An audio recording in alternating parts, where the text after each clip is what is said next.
Good. Hey guys, Hey, you Mike. got your taters and onions done? Yeah. I guess this is us tonight. Oh, Yeah, I know. Yeah. But that's okay.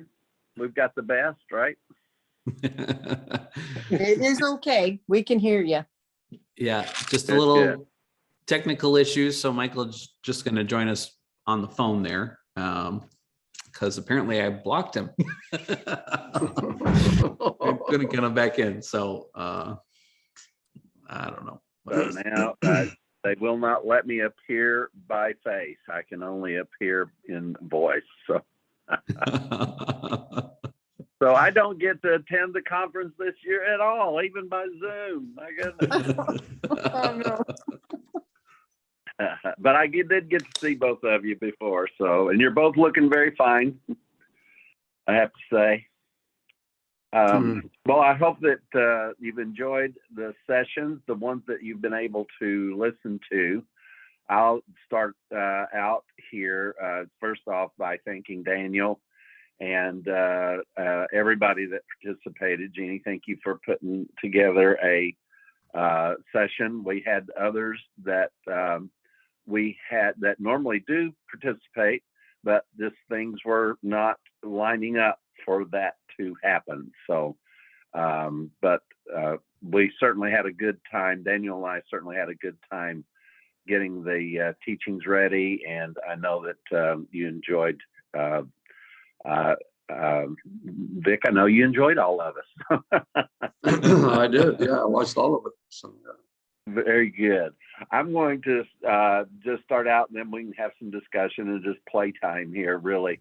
But I kind of want to recap I'm a professional recapper or obsessive recapper, one of the two. But I just want to lay this out just real simple, that we went from the invisible. The invisible showed up in shadows before it became visible. So that was the process. So an invisible God. And so if you want to know where the shadow actually started, it started with Adam, because that's what, when it says that God created Adam in his image, it literally means the shadow. It means a shade. It means everything but being the thing. So, so the very first thing that God does, the light, is create a shadow of himself. So anybody that tells you, excuse me, that's not what I want to be sure that nobody tells you. But if anybody tells you that Adam was the original design was perfect, we really just need to look at the Hebrew here, and God just created a shadow of himself. And that shadow remained a shadow, and then the comprehension of truth until the time that the light came into even the shadow, to where that now it's all visible. God is visible now in the human race. It's really funny, because I remember back in the 60s when the God is Dead movement started. I'm sure that there's three of us here that can probably remember that. I know Daniel doesn't. But they used to go around with this big choir, at least they did here in the States, and they would stand up and they would just chant, "God is dead." And that was pretty much it. I don't remember what else went along with the chant, but the God of Christianity is dead and does not exist anymore. And it is trying to make God in an image. And what some of our friends say is that we have created God in our own image, and that really is true.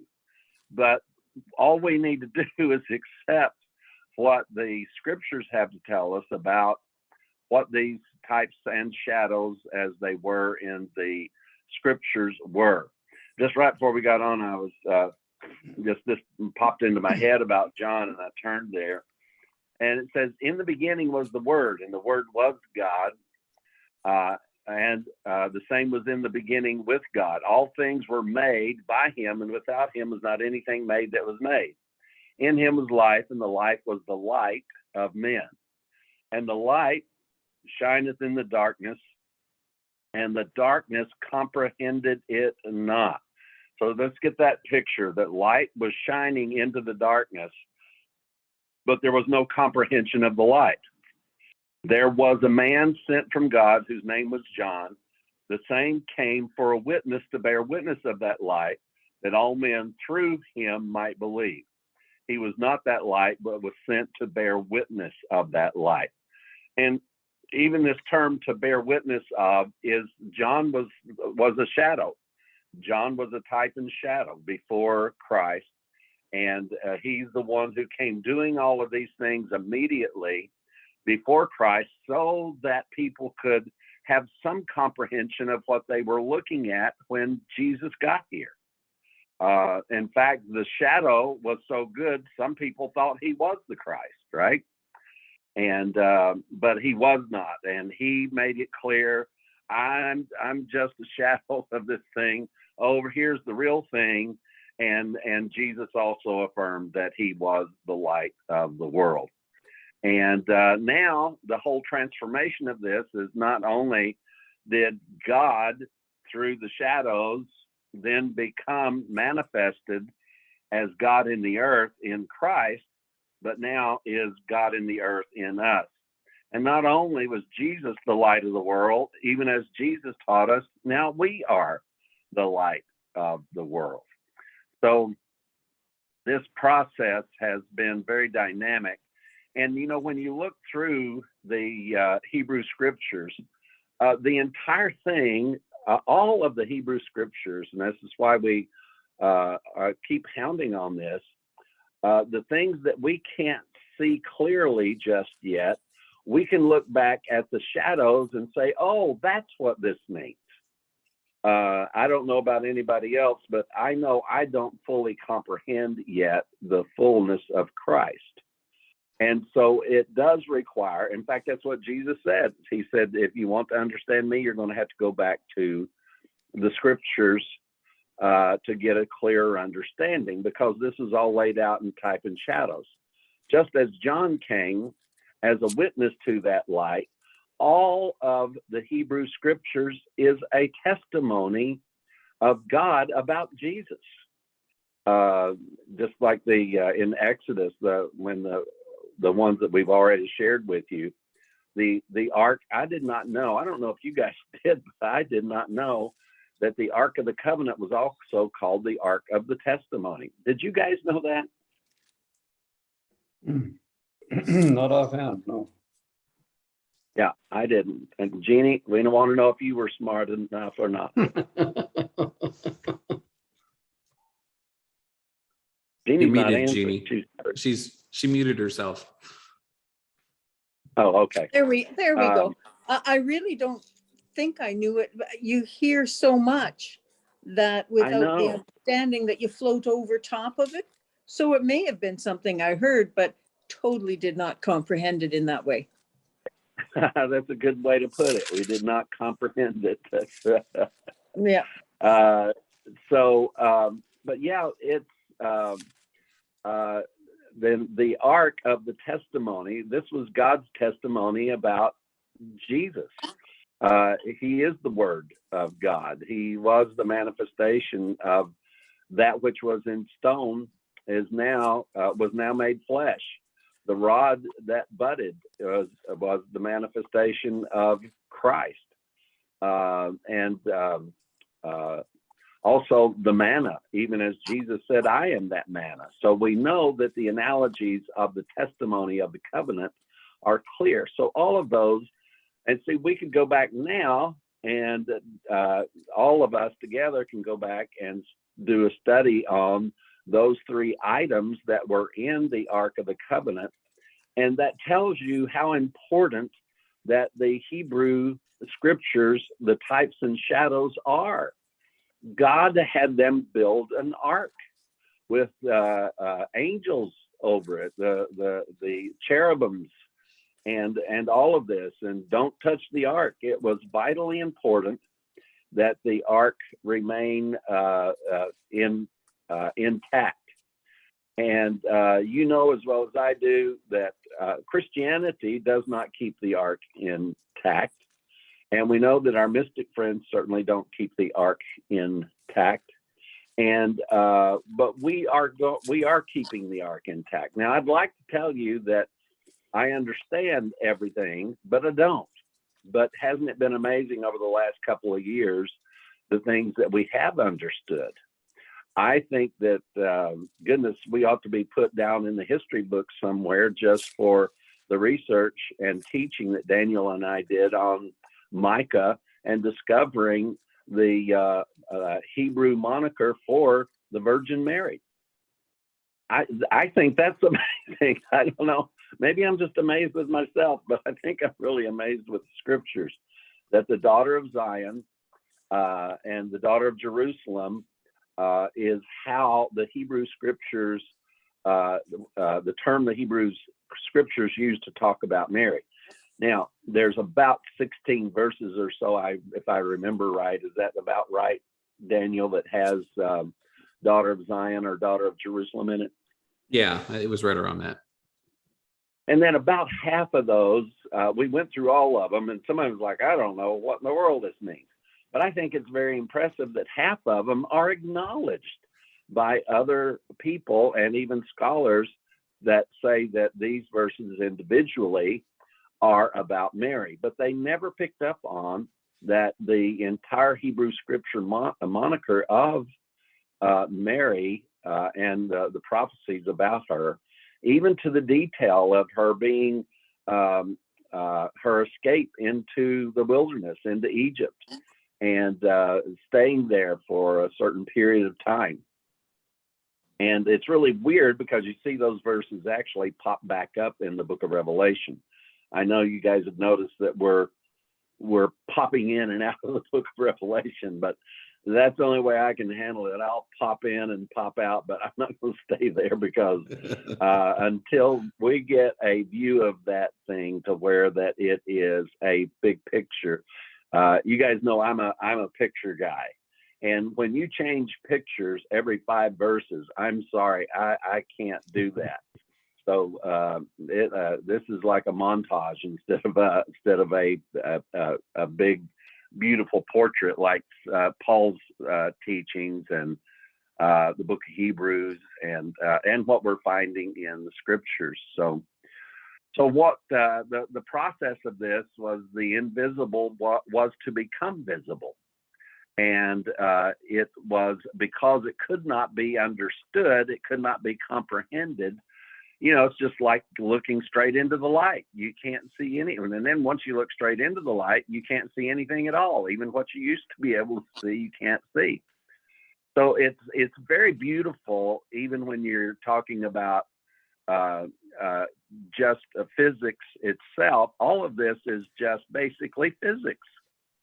And that's what I'm becoming more and more aware of, is that everything about the scriptures, man, it's the way things work that naturally. It's really, really quite amazing that we have this beautiful thing called the Hebrew scriptures to go to. So that's pretty much all I wanted to share, is that now we are the light of the world, because that light shone into the darkness, and since the darkness could not comprehend it, shadows were created, types and shadows. And then through the types and shadows, that leads us to understand who we now are. I hope that makes sense. And I'm done. So what do you guys, what did you learn from the conference? And anything that you want to share is quite all right.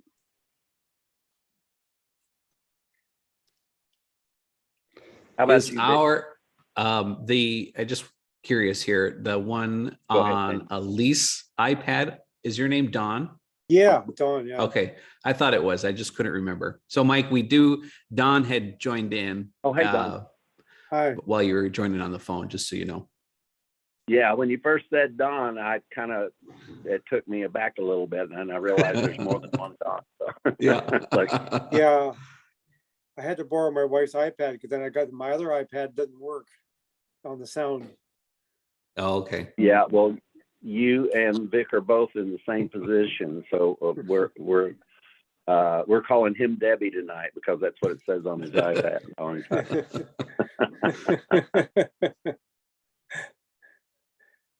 Well, I'll tell you, there was a lot of meat on the bone this weekend, you guys, and I am very impressed with the direction that thing's going. I've always wanted to, study more of the Old Testament, and I mean, there's so much there, but you guys over the last number of months and so on have done a tremendous job. I mean, I really liked also Daniel, the teaching on Revelation 21 and Isaiah 54 and Isaiah 60 this afternoon. That was really great. I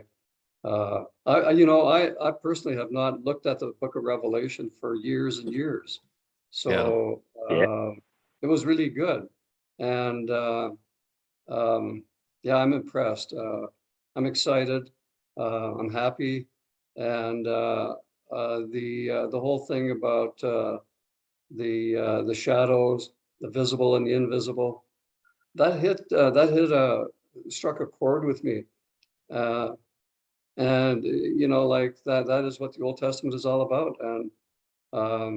And looking at it, and obviously this is a few lifetimes worth of work here, but you guys have done, like you've made inroads where nobody, no Christian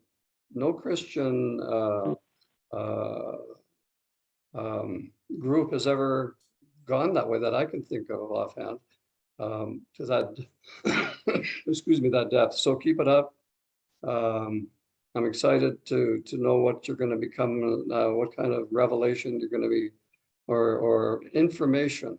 I love that about the gospel, is that it's information. It's not something that you have to believe, and not something that you have to make a prayer for. It's not something that you join or anything like that. It's an information, and it's for everybody. It's there for everybody. That's so beautiful about it. And I thank God for the gospel. Well, what more can I say? And for especially for Mike and Daniel and Glenn Klein, and everybody that supports this group. I know that there's going to be a breakthrough someday, just because it has to be that way, because it's such good information. It's such good knowledge. It renovates the brain, and it just gives people an impetus for understanding, like you say, Mike, like physics and probably math and all the disciplines out there. It's good. So what more can I say? I just love it, and I loved every session, and Jeannie's session too. Wonderful stuff, because it's all focused in on the good news. It's all good news. This is what the world needs to hear, and thank God for the information that we have in the law, the Psalms, and the prophets. Thank God for the New Testament, for the differences in opinion between Paul and Peter, James, and John. And thank you for that Galatians study. Galatians is still one of my favorite books. It's because it's short. I think that's why I love it the most, is because it's short and it covers every base, And so, but like another impressive thing was Romans 10, 9, and 10, and that whole, you guys went over it again, and so impressive, because that's what all Christianity is about, is Romans 10, 9, and 10. And to examine that and then come out with the insights that you've come up with. And like it was that punctuation. Remember about 3 or 4 or 5 podcasts ago, you guys were talking about Romans 10. I forget now the exact verse, but there was a question mark, and it should have been a question mark, but there was no question mark. And anyway, Yeah, little all things of them like being that, little things like that. Great stuff.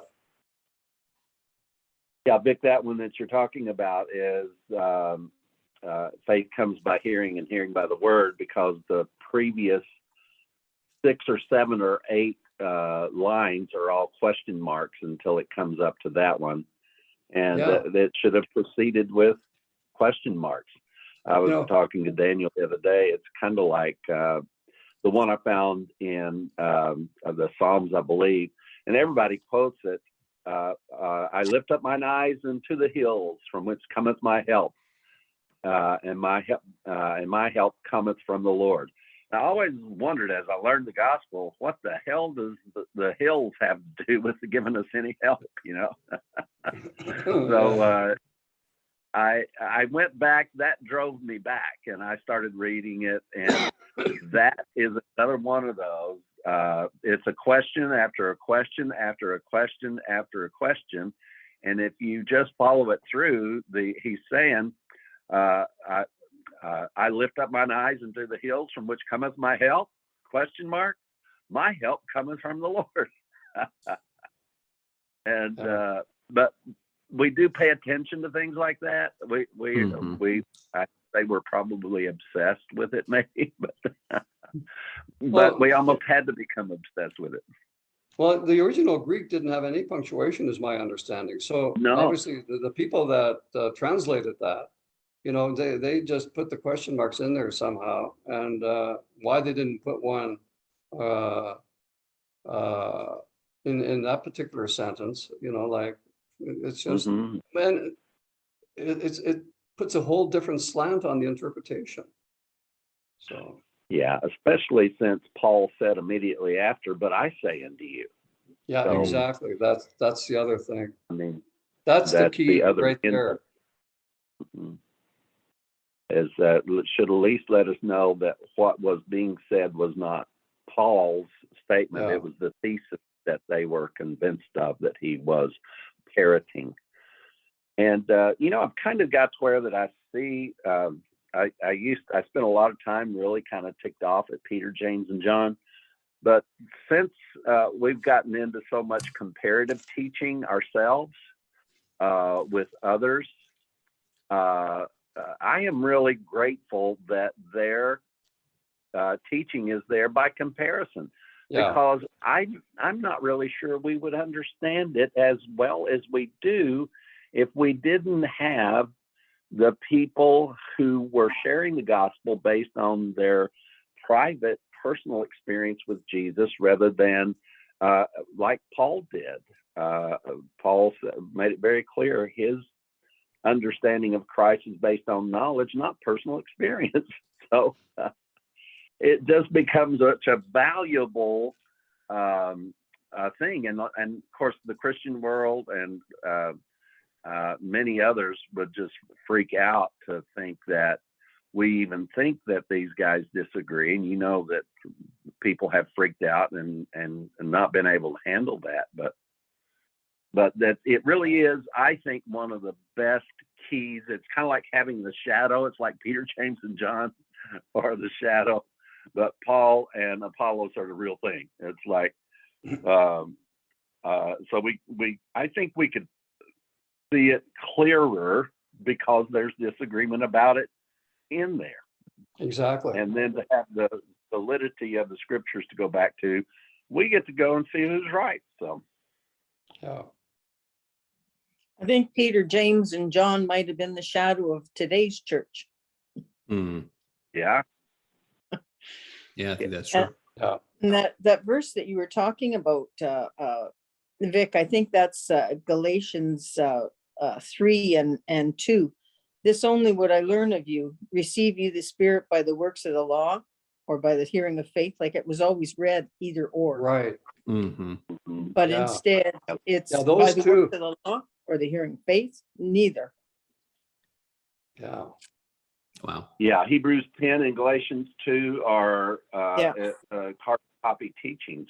You know, it's just one was written to the Galatians, and was written to the Hebrews, and both get read by the Christian community, of course, completely out of context and without the question. Mhm. And so, boy, then Christianity is off and running with a big dose of personal belief, personal everything, personal Lord, personal Savior. And, you know, it's like I've always said, it's not up to me to gauge your personal experience, but it should not be based on a personal experience. If I based my beliefs on my personal experiences, I would still be back when I joined the Children of God. That was an incredible experience. And you just don't know how wonderful it feels to be a member of a commune. It was beautiful. Mm. And, you know, we all lived together. We studied the Bible together. We went out witnessing 8 hours a day. I could not imagine in my mind there was something more utopian than that.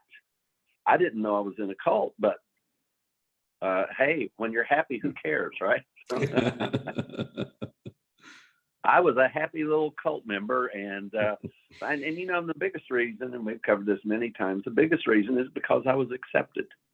Mm. Now there's most Well, I don't of think we my could life. call you. I don't think we could call you a little cult member, Mike.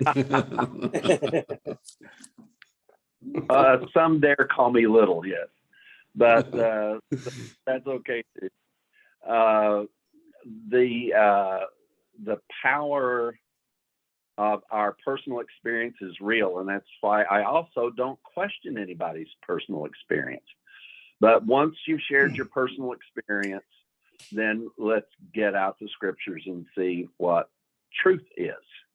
And man, Daniel and we've shared many of our personal experiences in meetings and different places. And I'm telling you, if you heard us talk, we'd all join Christianity again, because these were fantastic experiences.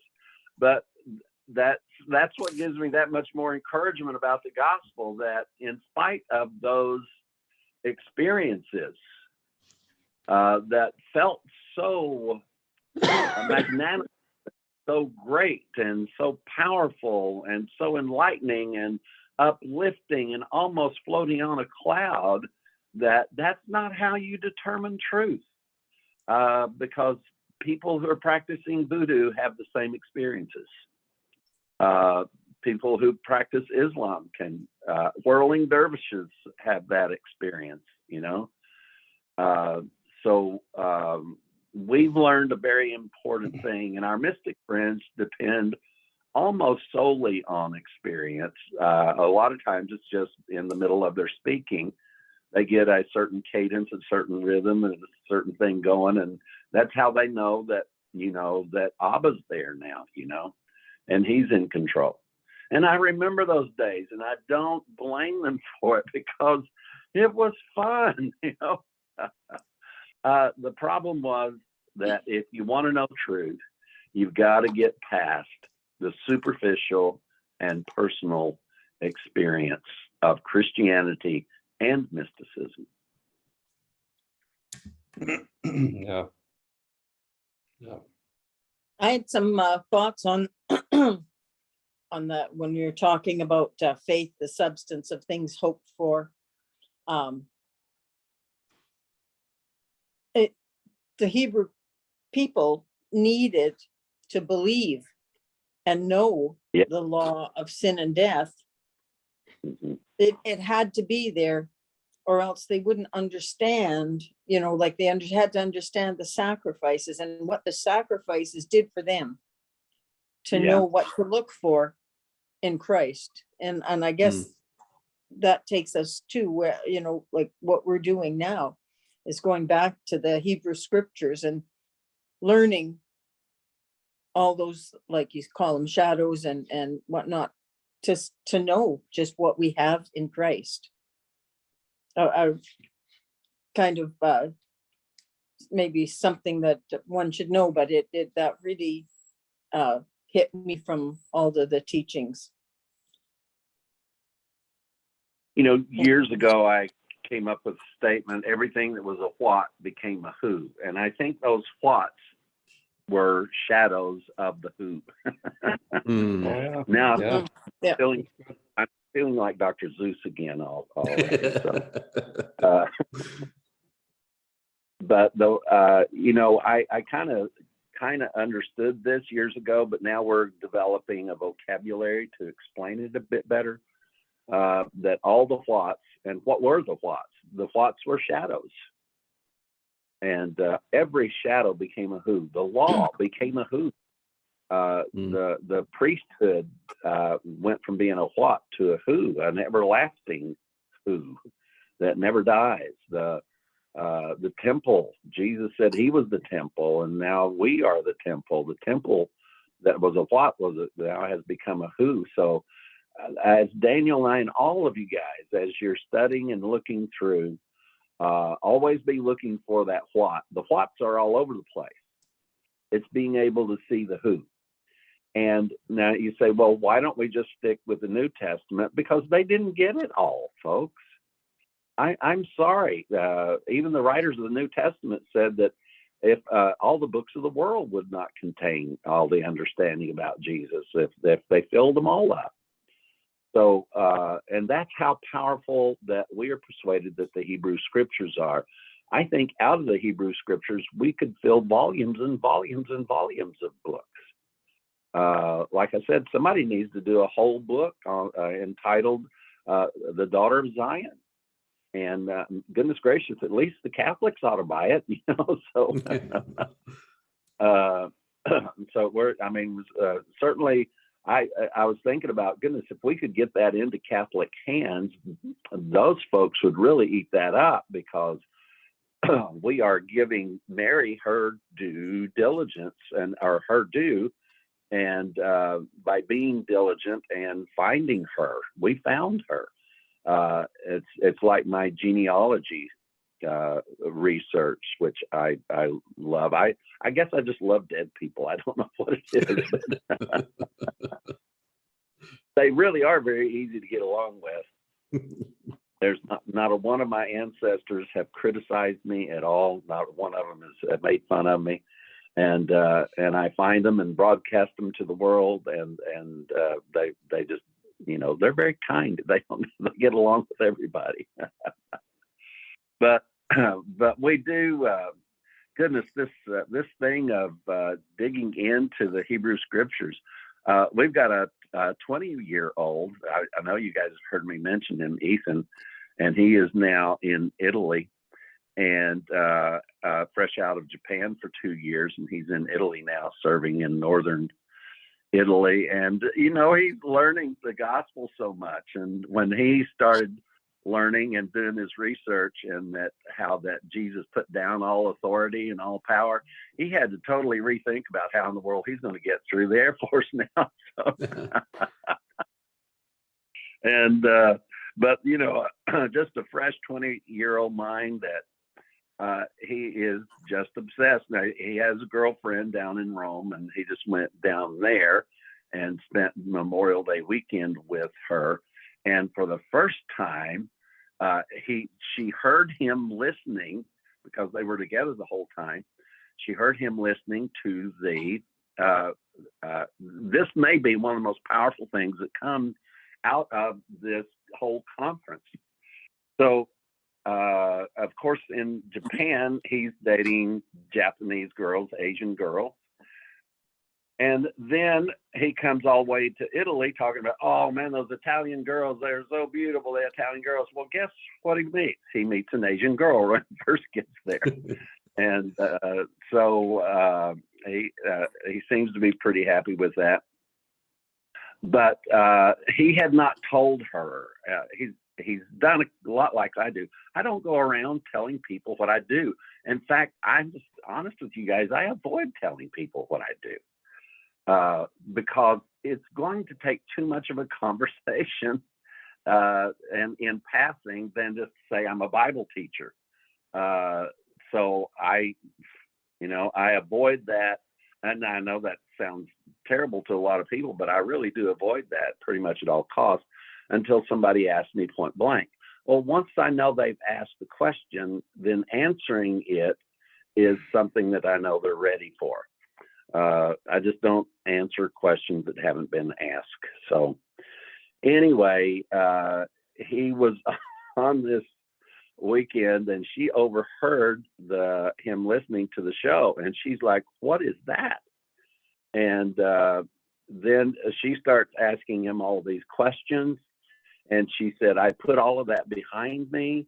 And she's in her mid-20s, he's just 20. And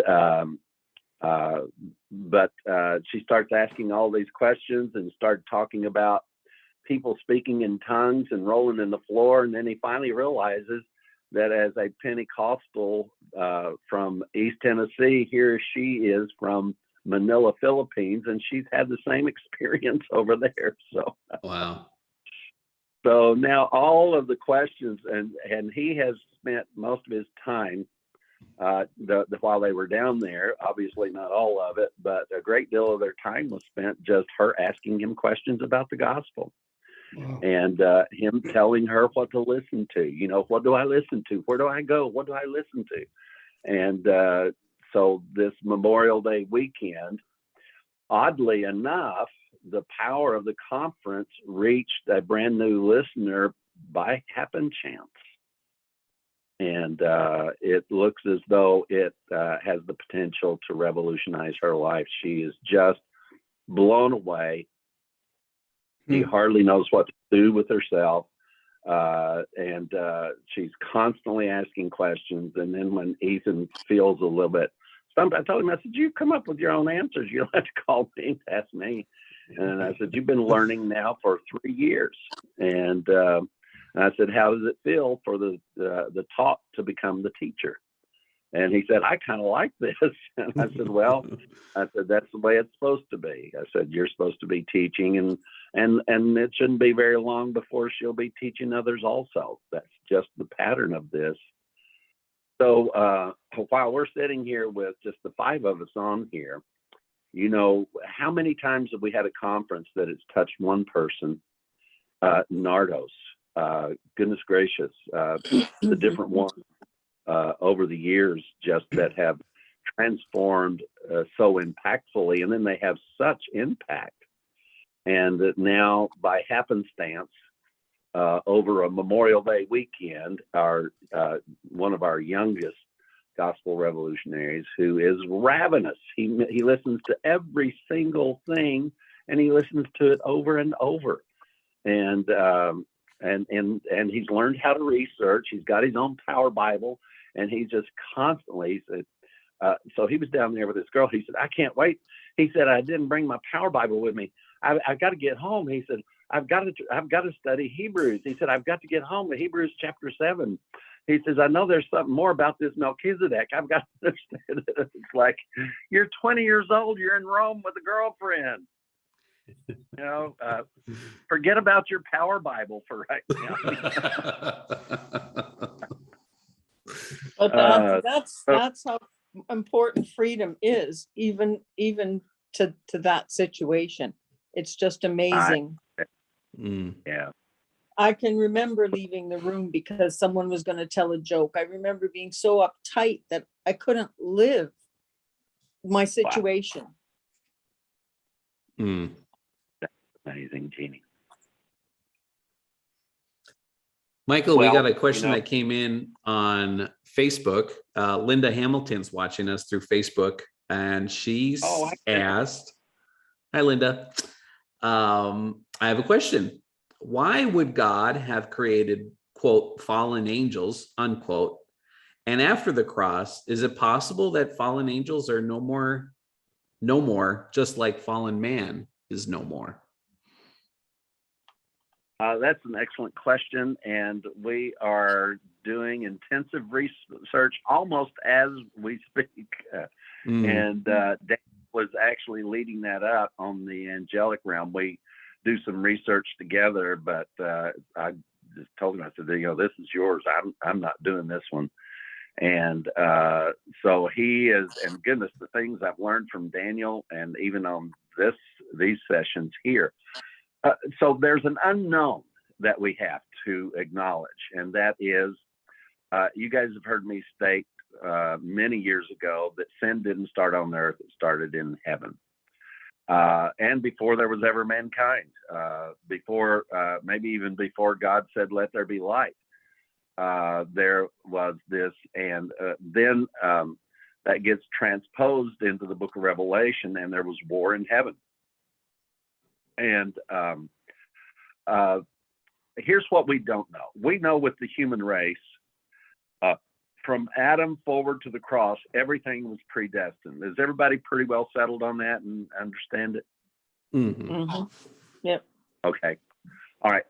So, and we understand why it was predestined. Now, we don't know all the ins and outs of the predestination. That's why we are very hungrily going into the Hebrew scriptures, is because that's where all the predestination lies. And that's one of Ethan's questions today, or his comments. I very rarely get questions from him. He's teaching me now. And he was asking about that very thing, about I just lost my train of thought. What was the thing? About Ethan? Yeah, whatever it was, I deferred to say that Ethan. So I was talking about Adam. Oh, the predestination. So what his comment was, his comment was that the life of those people. Now, the only ones that we know of that was predestined was the Jewish people. They were chosen, and from the moment they were chosen, all of their lives were predestined. When they would be born, what they would do, probably how long they would live, everything. And I commented back to Ethan and said, "Bob, wouldn't it be amazing to live a life to where that everything you did was pre-controlled?" And I said, "Well, there's a lot of Christians who think that today, and it's I used to think it, and it's not a very healthy way to think whatsoever." But then to come to the cross, and then the question was, so what about how do we define free will and predestination? And I just said, well, predestination was from the moment of creation of the world until the new creation, and predestination gave way to absolute freedom, not just free will, but total freedom. And the thing we don't know, though, is what happened before all of this happened, as far as Earth is concerned. We know that the angelic, what is recorded is that that there was a third of the angels led by one of the angels, Lucifer, Michael, and Gabriel. And Lucifer basically led a third of the angels in rebellion. I don't know what that looks like to rebel against God in heaven. We've never been there, and it looks like we're not going to be seeing that in the dimension that it was in when the angels were there, or when God was there. But we don't know. We don't know that was pre-planned. I would be hard pressed to say that it was ordained by God for the angels to do that, because everything that we know about predestination is for man.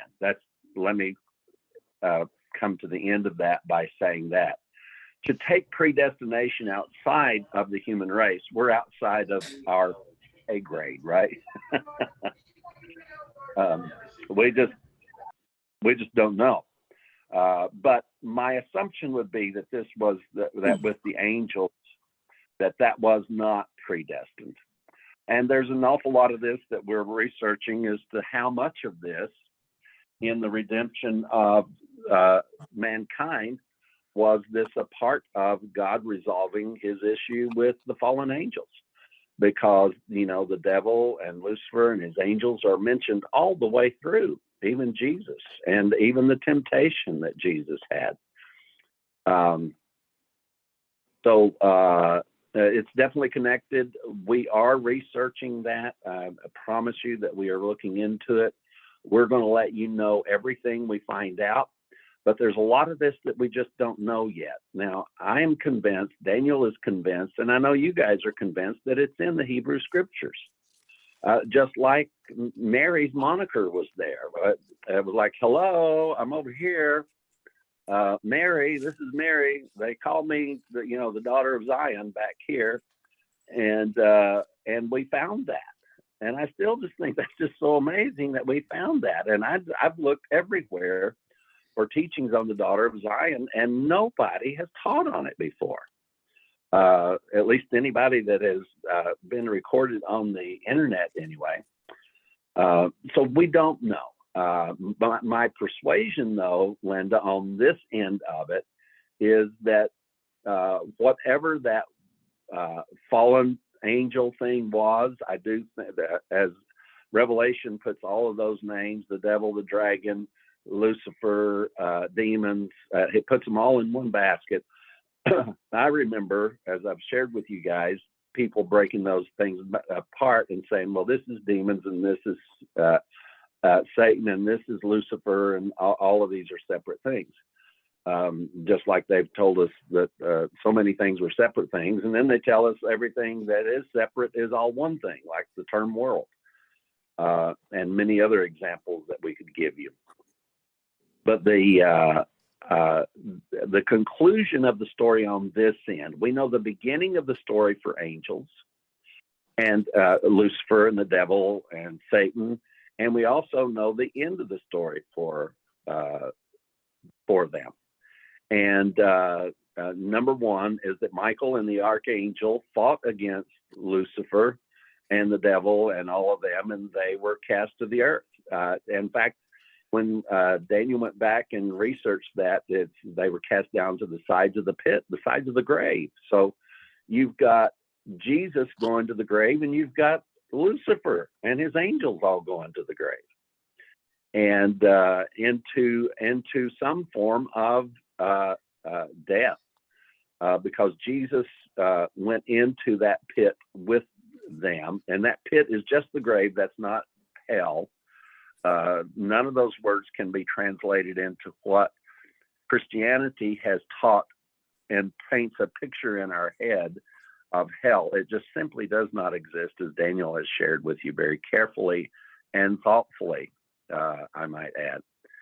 But we do find them both going down to the pit and to the sides of the pit. And Daniel, you correct me if I've got any of this wrong, because Daniel's the one that's put the blood, sweat, and tears into this. And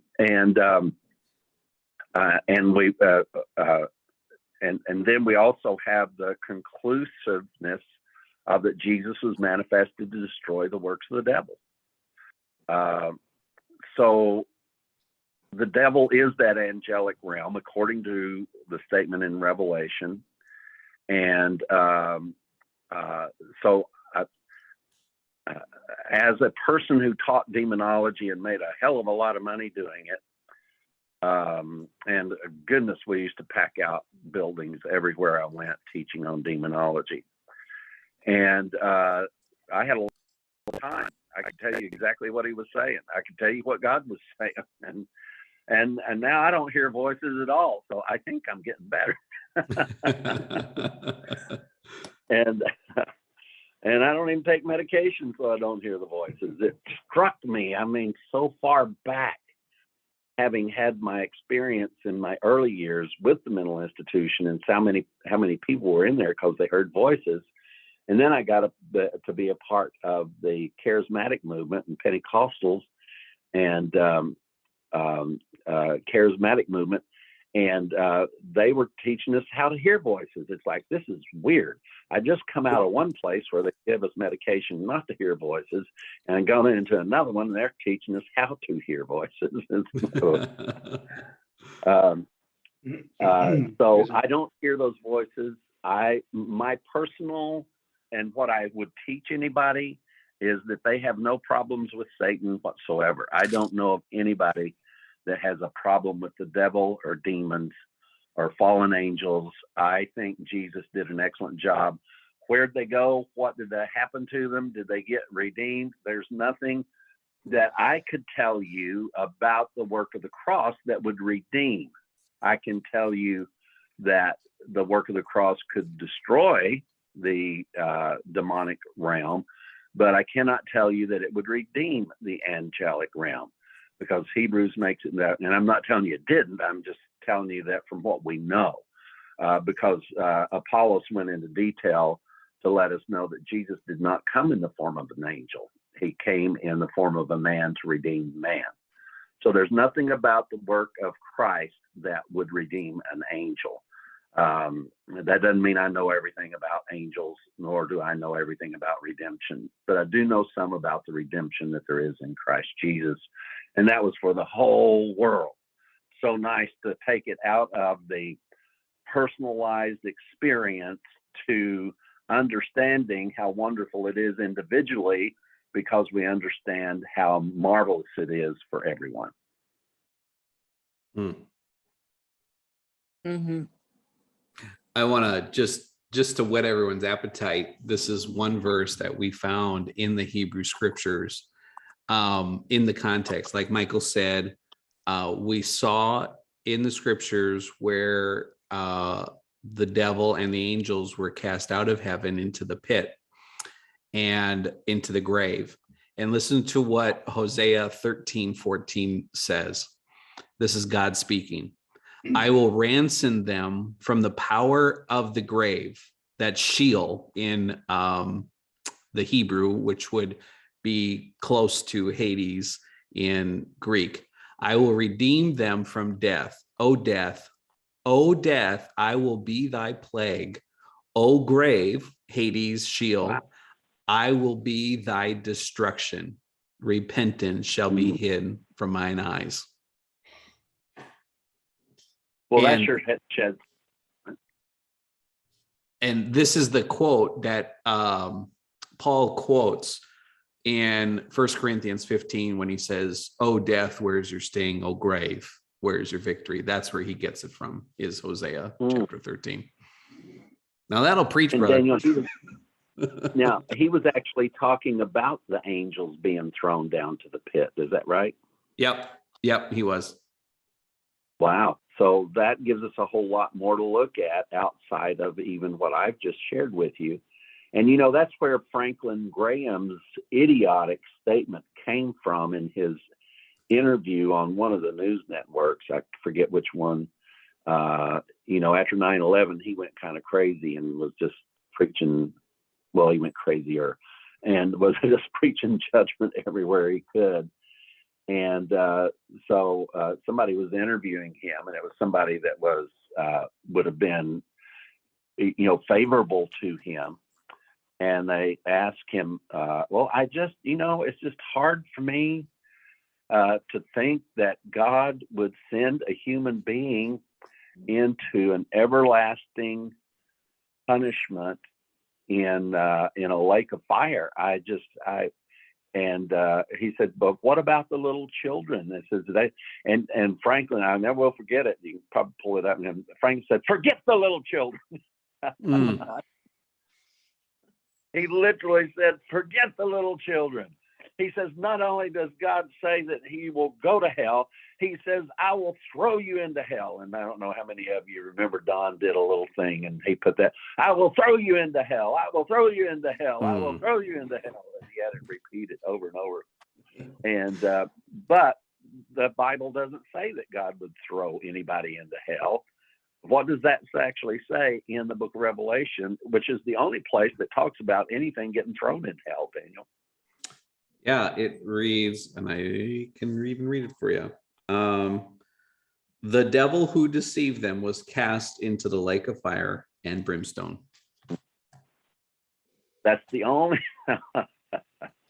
that's the only throwing anything into the lake of fire. And then we know that the lake of fire consumed death, hell, and the grave, you know. So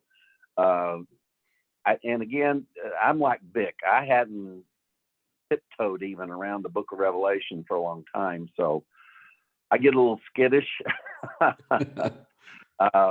because I just, the consistency of it is not there for my brain.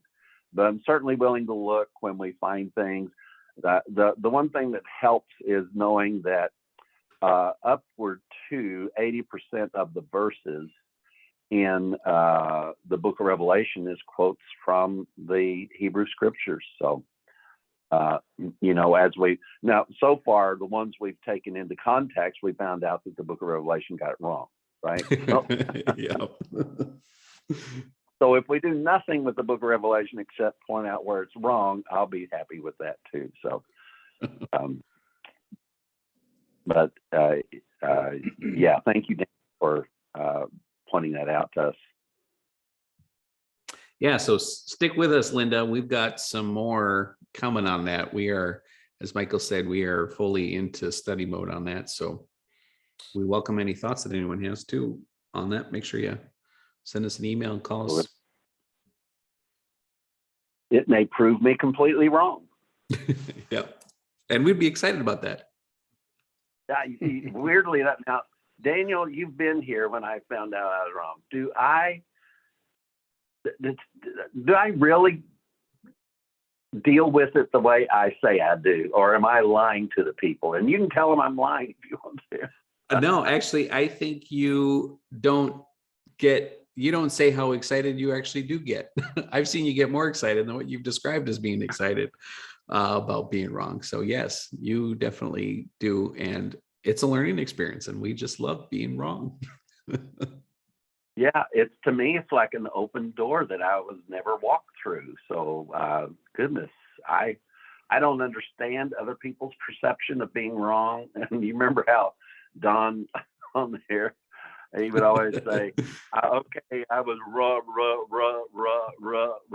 Yep. And he played it all up, and he just couldn't say he was wrong, but he was far from that. Don also got excited about being wrong also. But we really do.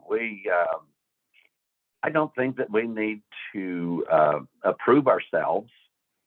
I think you guys know that. I think you know that if it costs us everything, you know, we're still going to say I was wrong and be happy to say so when we find out, regardless of where the source comes from, that we find out that we're wrong. But that makes us even much more. You see that by doing that, that gives us so much more assertiveness to teach what we know. And we teach it as what we know until we're proven wrong. So we're not tiptoeing around with what we're sharing with you. We are sharing it with you with enthusiasm and total commitment to what we're in, and total assertiveness. Just like we went through, I'm sorry, it's just on my mind a lot, just like the Micah, the 2 chapters in Micah, and chapter and a half, and the moniker of Mary. We plowed right into that, and did we get stoked. And then when we did that, we started researching the whole thing and found, and we still haven't taught you everything that we learned in there. It's like we're running through a gold field, and Daniel looks and says, "Oh, look over here!" And there's a big chunk of gold, and he'll show it to me, and I look at it, and then I say, "But Daniel, look over there!" And I drop that one, and we run off to the next one. And that's kind of how I see what Daniel and I are doing. We're trying to pass those things off onto you, but I realize how unfair that is in a way to do that to people, but that's just where we are. I don't know. Well, I think if you just record your study sessions together, that would be good. Boy, how many times have we thought that, Daniel? It's like, Yeah. man, this should have been recorded. Yep, Yeah. I'm sure have. But then you'd have heard us cussing and stuff too. So Unfiltered. it's Daniel that does all that cussing. You know, those former Pentecostal preachers. That's the first thing you have to do is learn how to cuss. So I got 30 years to make up for it. I was just thinking about how often you talk about the mystics and whatnot, and how they don't believe that God had any anger or wrath, and the shadow that could be telling of the refining and what happened at the time of the cross in the, I don't know, the heavenly realms as it was, and just what they're missing by not recognizing those shadows to see what actually took place at the cross, the refining and the rebuilding.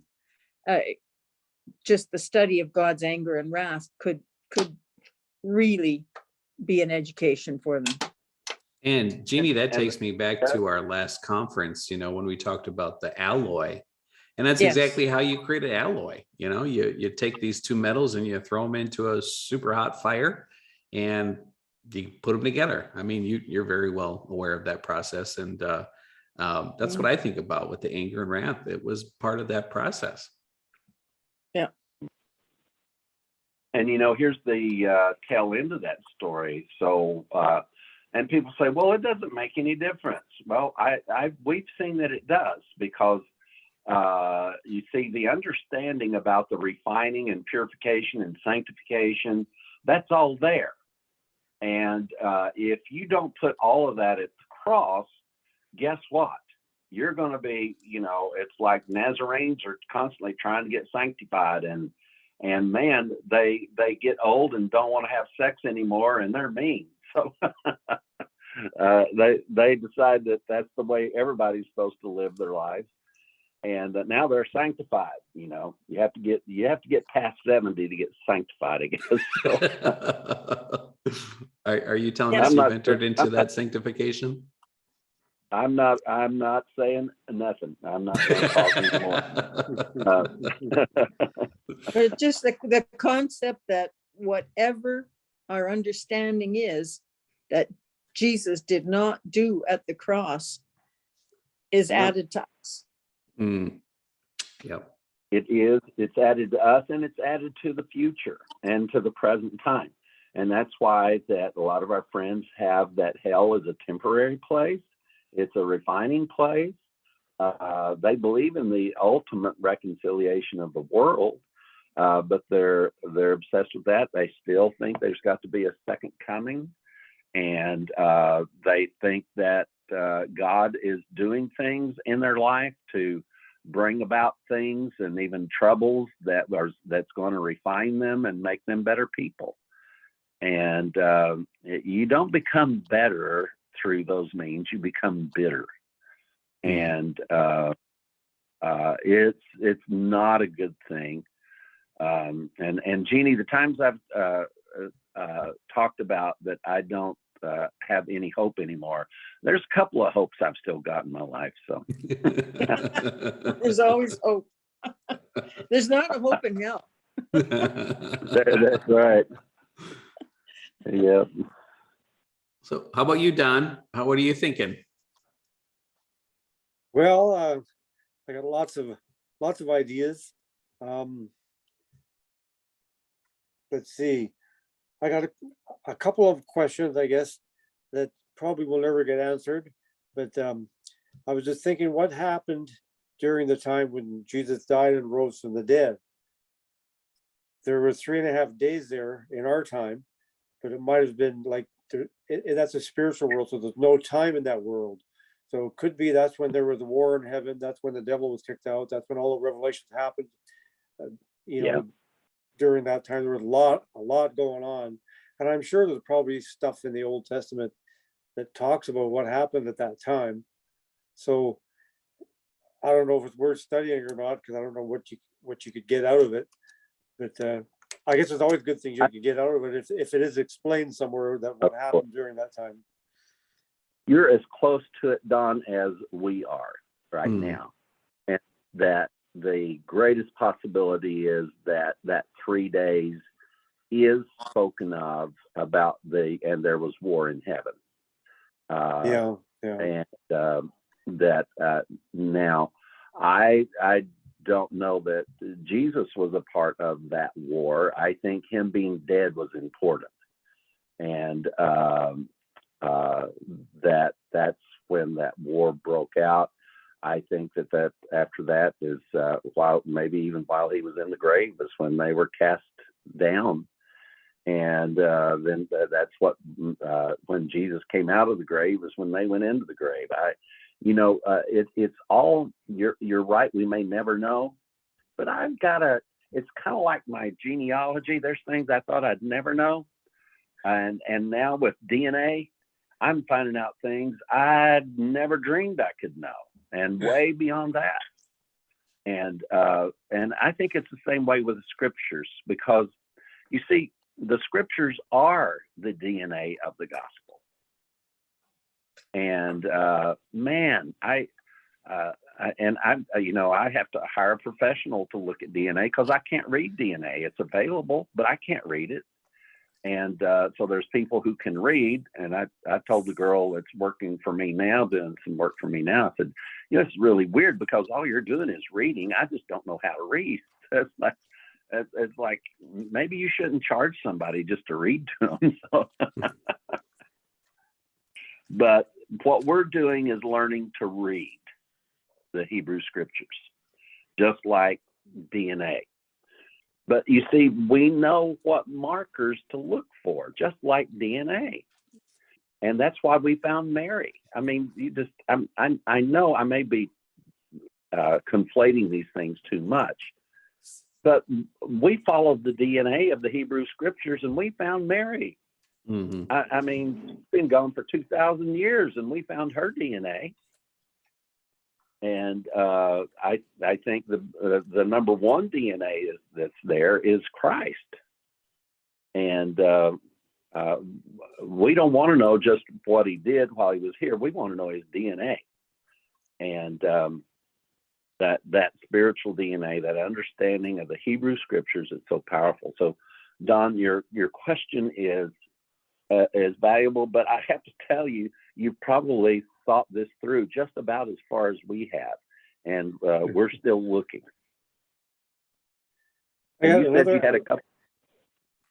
Sorry, yeah, that's an interesting topic. But I have another one too. I was thinking about is that when Jesus sent his disciples out 2 by 2, and I guess they must have gone out throughout the Roman Empire and preached the gospel, because that's what it was said that they did.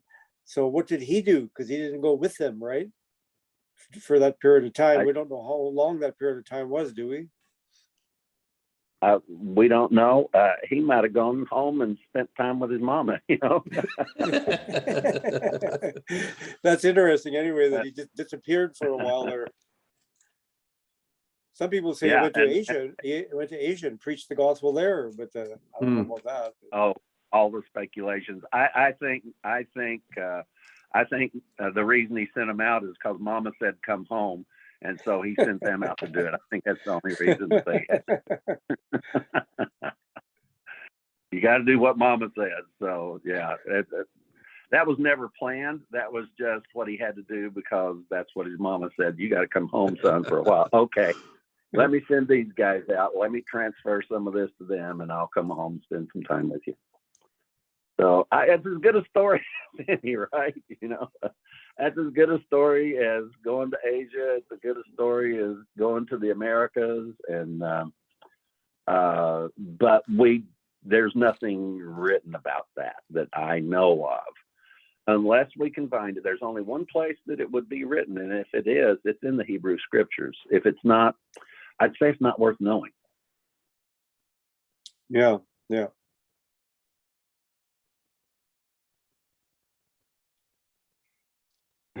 Guys, I'm afraid I have to leave.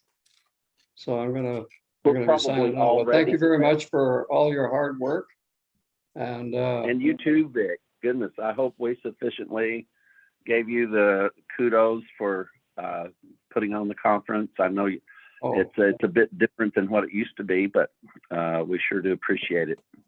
Yeah, we'll look forward to sometime getting together with Daniel, bringing him here to Calgary and bringing you back up here and have a good old in-person meeting again. Hey, Jeannie? Yeah, it'd be a lot of fun. Oh, he just left. Jeannie doesn't want us there. Oh, she muted herself again. Yeah, I muted myself. That would be absolutely fantastic. Absolutely. Yeah. I keep thinking of calling everyone and say, hey, come to my house, but I don't have quite that many beds. Yeah. I take up an awful lot of space. It's just ridiculous.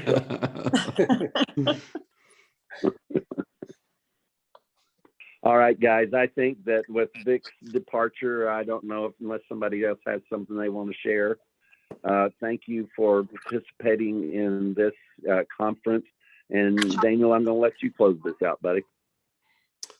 Yeah, again, thanks everyone for participating. Yep. And we have all the videos are available on YouTube. If you haven't gotten a hold of them or you want to watch them again, if you're on the e-newsletter list, you'll be sure to get those links. You probably already have them. There'll be some more coming out this week. And of course, on Facebook, we've made that all available. Any other questions or comments or concerns? Most of you know how to get a hold of us, either on Facebook or email, or give us a call. We'd be happy to hear from you. And again, thanks everyone for a great conference. I really enjoyed myself. I know that for sure. It was great. It was great. Thank you very much. Very good. Very good. Yeah. Thank you, guys. Love you. Okay. Have a great day. Bye for now, everybody. Bye-bye. Bye. Bye.